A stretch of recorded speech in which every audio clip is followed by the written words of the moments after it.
Shalom, this is SHuLaMYaH Israel, and I'm here today to talk about another subject that I think a lot of us older people deal with, especially those of us who have children who are transitioning out of being minors to considered adult by the system we live in. It's called Difficulties of Dealing with an Adult Child with Personal Issues.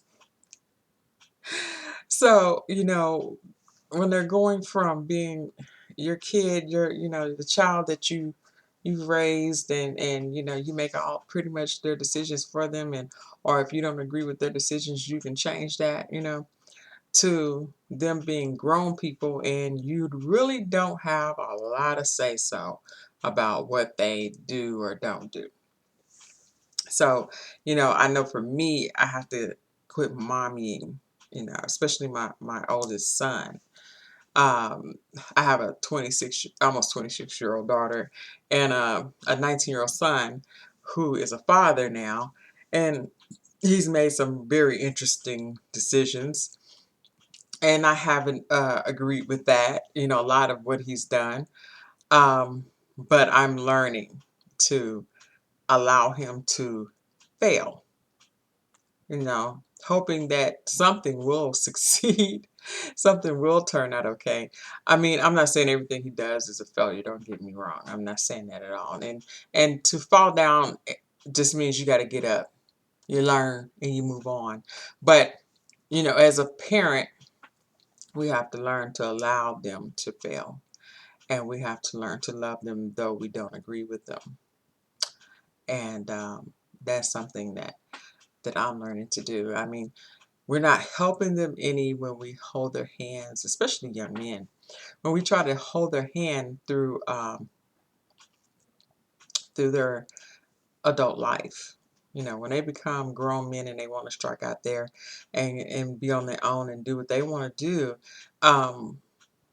you basically just gotta let them do it, and you may not like it, but oh well. And when they got personal issues that are going on, whether it be from a relationship that they're in that isn't necessarily positive, to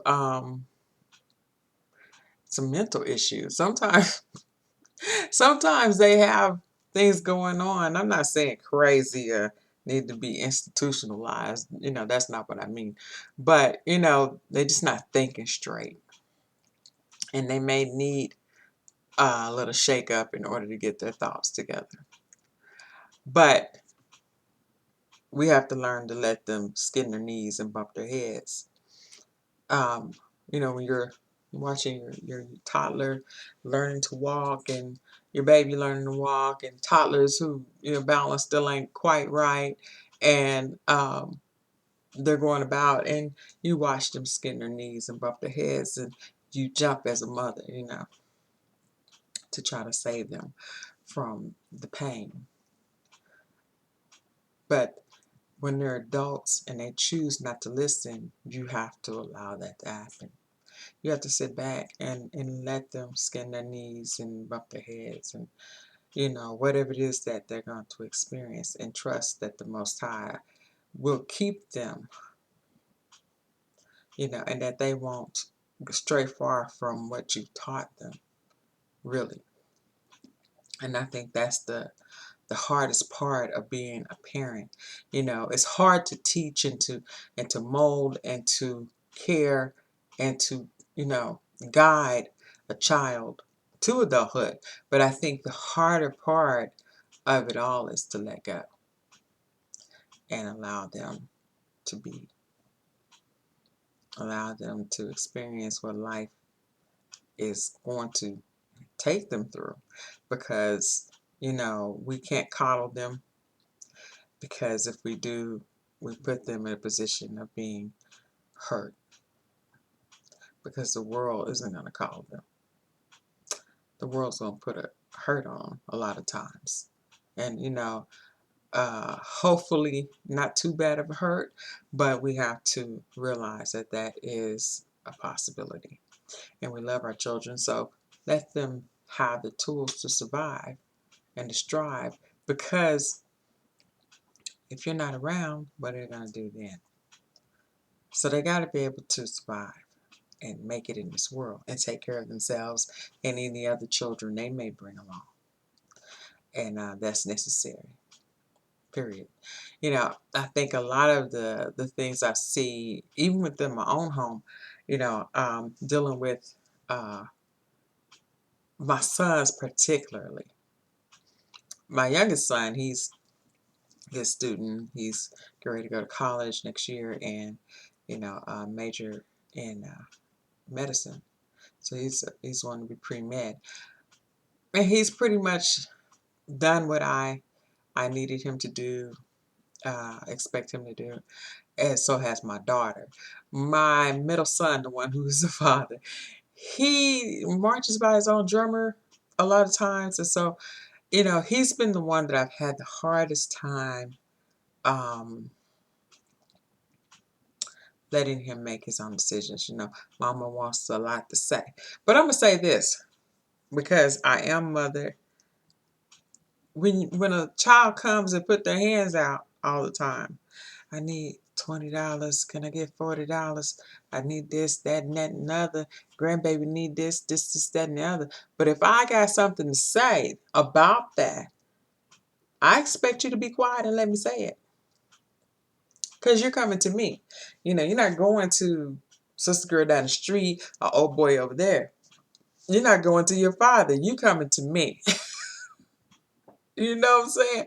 You're coming to me. So if I don't like the scenario of what is happening in your world, shut up and let mama speak. Mama might tell you something you need to know. You know, something that might set in there and grow and help you. Quit being ready to reject what mother has to say. If you live in my home, you got to respect my rules. If I go home to my mother's house, I got to respect her rules. There is no such thing as I'm grown when you in your parents' home. Because grown gets up there and get their own.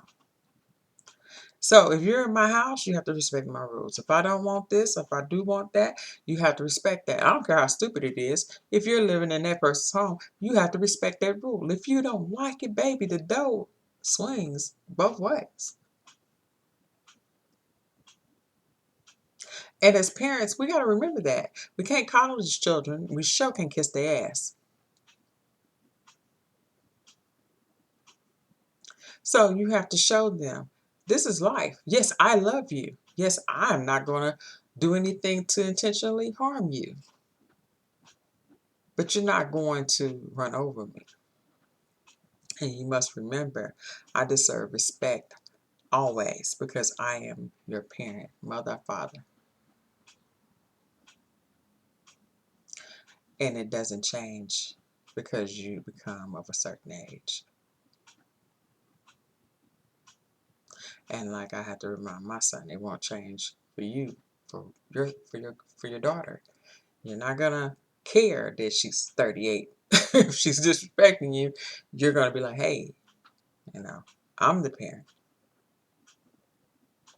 So we have to learn. I, as a mother, had to really learn, and I'm still learning how to let go and let them do what they do.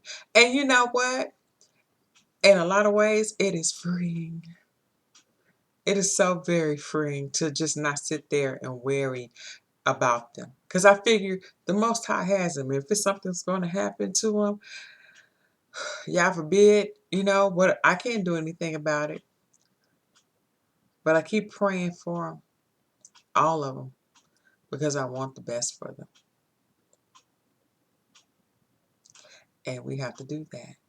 So no matter if they're dealing with a bad relationship, whether they're in drugs or selling drugs or on the stripper pole or whatever it is that we're sitting here about to cry about or crying about or whatever it is, we got to put them in the hands of Yah. Put them in the hands of the God of Israel and know that He got them no matter what happened.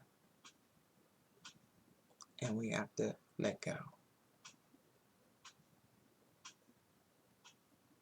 That's all I got to say about that.